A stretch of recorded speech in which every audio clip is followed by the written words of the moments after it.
Je suis un sénateur du groupe RDSE dans lequel a siégé Joseph Caillot.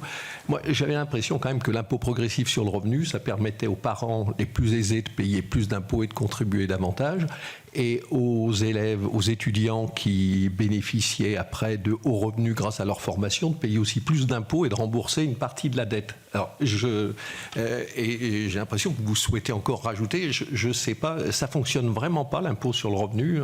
Alors on peut discuter de la part fiscale, mais vraiment, je me demande dans quel monde, moi, je contribue.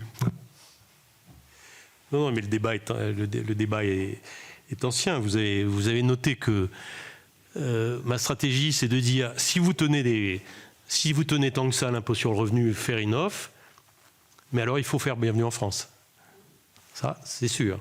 Ça ne se discute pas, puisque si on fait reposer le système très largement sur l'impôt, ceux qui ne le paient pas, eh bien on peut commencer à regarder, même s'il est pour 1000 raisons souhaitable de financer une grande partie des études des étudiants étrangers, mais peut-être pas tout.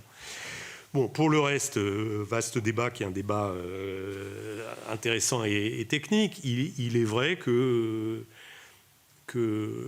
l'absence de lien individuel entre ceux dont vous bénéficiez et ceux que vous contribuez a des effets sans doute pervers, parce que l'enseignement supérieur est très largement un bien public, parce qu'on a tous envie de vivre dans une société où les gens sont éduqués plutôt que dans une société de brutes.